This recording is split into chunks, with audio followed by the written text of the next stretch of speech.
Hello, I'm so excited to have you, Ma. And before we go into the show today, let me just go in by introducing myself and introducing what the show is all about. I know that you look so beautiful, so African. I don't know. I'm Thank sorry, you. let me just say that before we go on. My name is Andrea Uko. I'm a Maxwell Leadership Certified team member. I'm an IT sales expert, a best-selling author, a member of the Toastmasters as the Vice President Public Relations and Area Director. I just recently got gifted the Presidential Lifetime Award.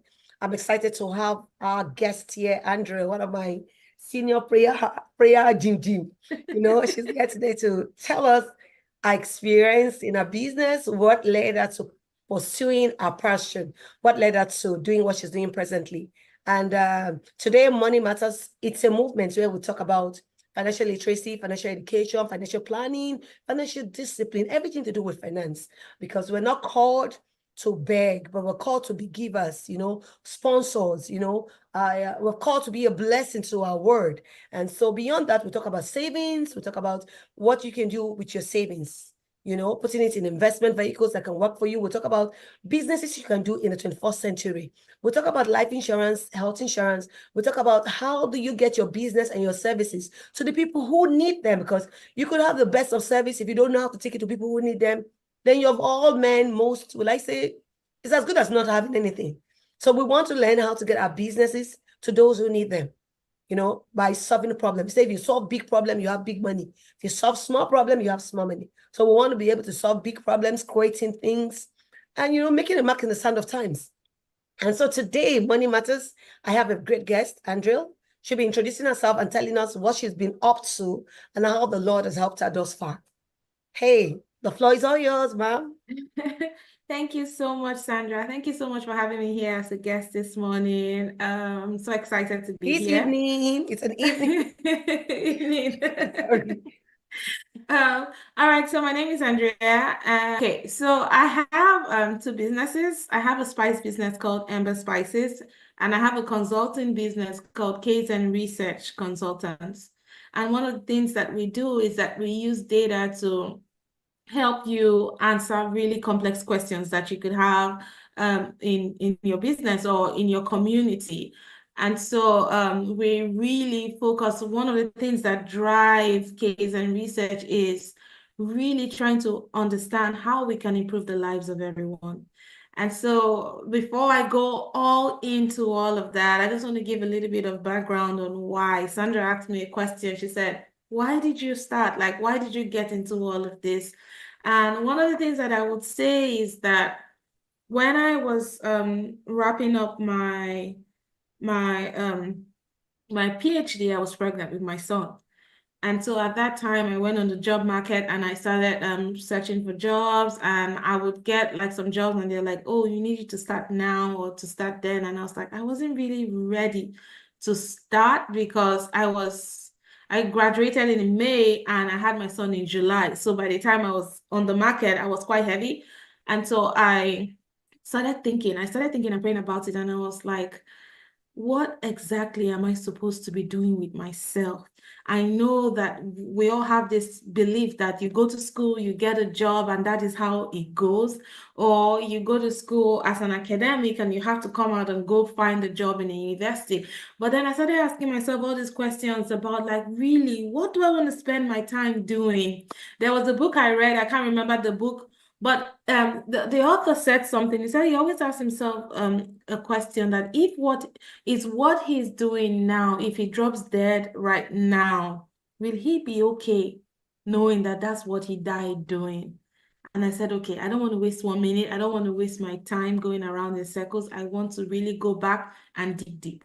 And so I started asking myself questions. I started praying about it. And one of the things that is very dear to my heart is I want to be able to make the lives of other people better. I want to be able to give other people opportunities. And so when I came into the US, I came as an immigrant. And as an immigrant, I didn't have the papers. I came on a student visa. And so on the student visa, you can't work, you can't really, your earning potential is very little. And I started thinking about all that struggle. And then when you graduate from school, you have to get someone to file papers for you. right? And so you need to be able to find an employer that is going to file papers for you. There are different routes, but that is one of them.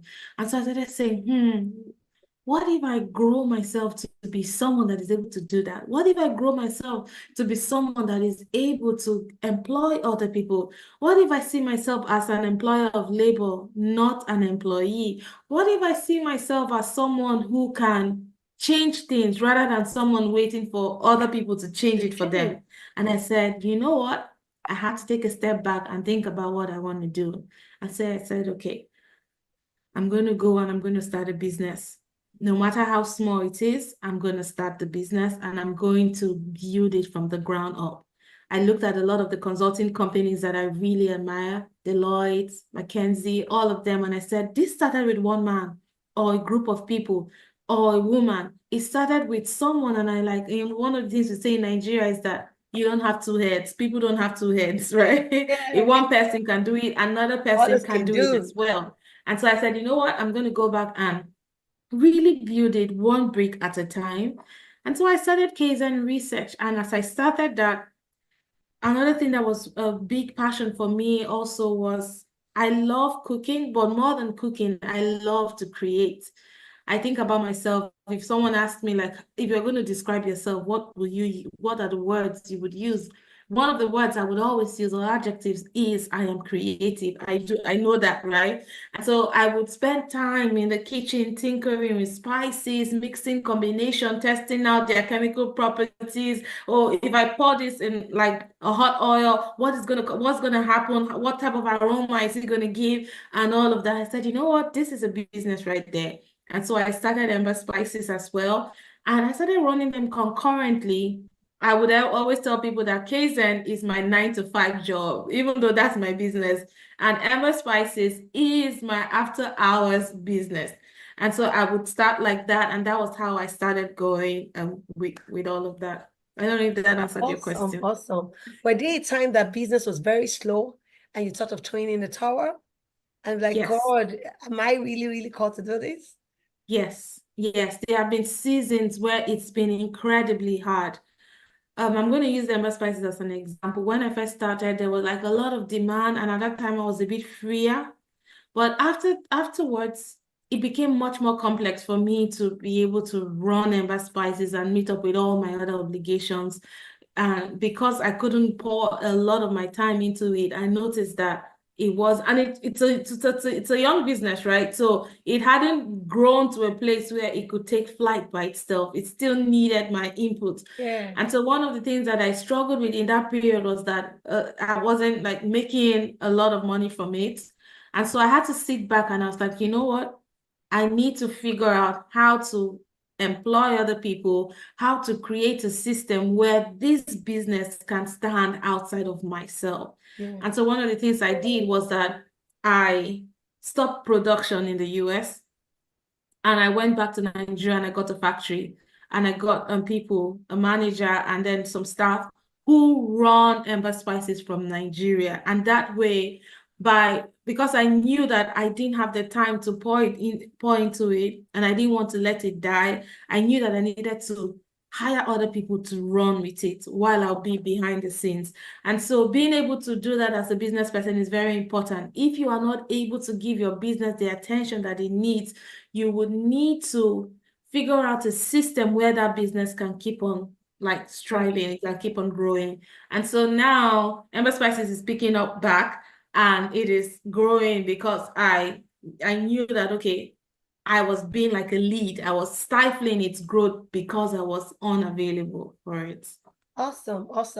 Then if we want to reach out to you to buy your spice, how do we get that? Do you have a site or? Yes.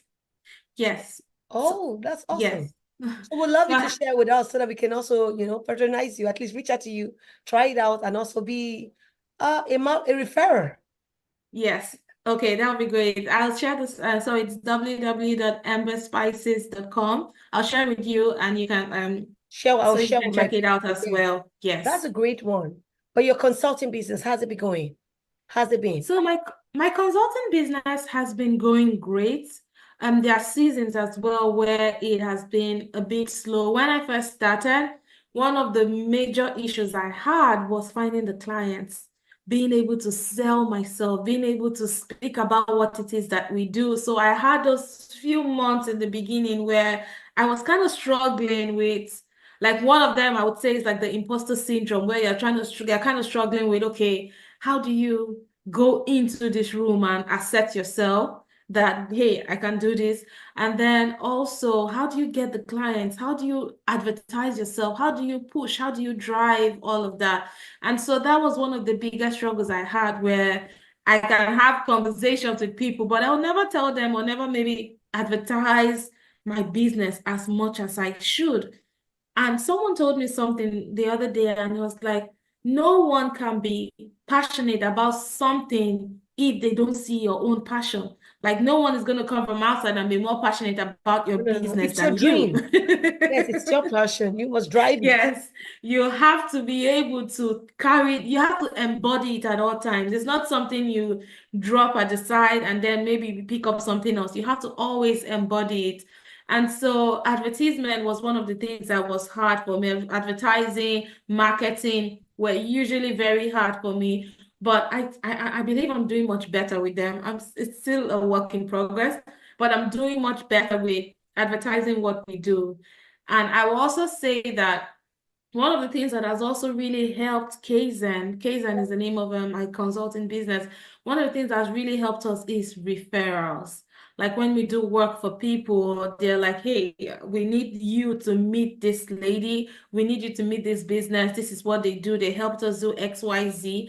And we think that this business can be of help to you. And So so can you that tell is, us in details what your business is? Why do I need to do business? I want to know who and who your business is for. So if we're yes. promoting your business, we're going to say, okay, for those in research, for those in marketing, for those in advertisement, meet or reach out to Miss Andrea. Yes. Okay, so one of the things that we do, so Kaizen Research Consultant, so it's a research firm where we do lots of data analysis, we do a lot of monitoring and evaluation. We help you come up with like systems to understand and track the effectiveness of the work that you do. So usually what we find ourselves doing is we've worked a lot with universities, like university centers who like would have projects, and maybe there's this need in the community that they want to really understand, how do we like improve the lives of people? How do we ensure that more, this is an example, how do we ensure that more people get vaccinated in a specific location? So we come in and we would collect like data, we will run the analysis, we will speak to the people in the community, we will really do like the groundwork and really get to understand why people don't really get vaccinated in those neighborhoods, and why how to make people, like, based on what the people are telling How us, to how to motivate also them and get them increase to, vaccination rates. yes. And so those are some of the things that we do. So we really work like university centers, nonprofits are another group of people that we work with a lot. So nonprofits that will have like programs or projects that they are really interested in, and we would also come in and work with them to build up strong systems of accountability, where like they have projects, they want to make sure that they meet all their deadlines, that their funders and the grant organizations will always know that they are not using the money anyhow, right? And so we come in and we work on the data side, we work on the literature side, where we really go into understand like what is happening. We are also a one of our very strong points is we are so good in qualitative research, in the sense that interviews, focus groups, really getting down to understanding the why. Because there's so many questions like, oh, we want to improve water quality in the community. And then we have to go in and like, okay, why is this going to matter for the people? How are they going to see that it's beneficial? How can we ensure that all this,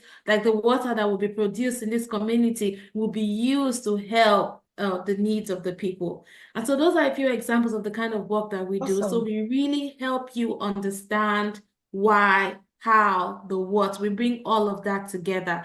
And so when you think about Kaizen, think about an organization or a business that is trying to understand how can we improve the lives of people. And so if you have any any need at all, any project that is really trying to understand how to improve the lives of people, we are your people. We're going to help you with that. Awesome, awesome, awesome, awesome. That's a great one, Mal. That's a great one. And that's a great one. I want to say thank you to our viewers who have been on this show. I also want to thank our guest speaker today, Andrea. Thank you so much for making our time. I know it's been a long-awaited interview. You've been, well, I say, elusive. I've not been able to get a hold of you. And I'm glad today we're able to do this. We're able to, come together to just agree, and we're able to touch lives, because sometimes you don't know what this video we will listen to. And somebody's thinking, oh, I have a research background and I want to start my own business. They might want to reach out to you and they might need your help. I might need your help. Somebody out there that is listening to you might also need your help.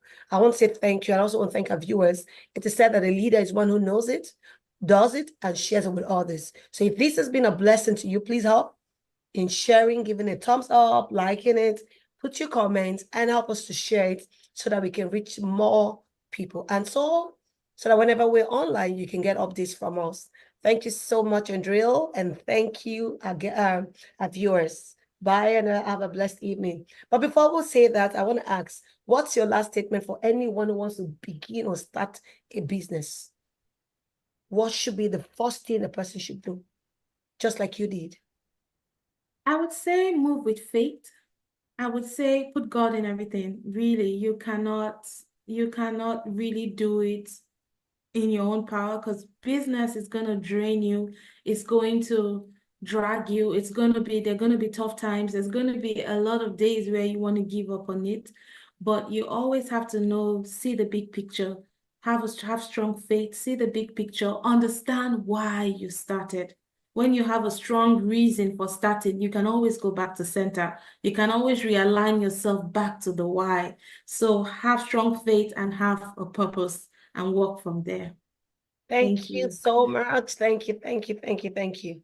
Thank you. And thank you so much. Just to call it a day. Bye, everyone, and have a nice and a great weekend. Bye. Bye. If you've made it this far into this video, thank you for watching. And don't forget to subscribe so you can support your girl. Thank you.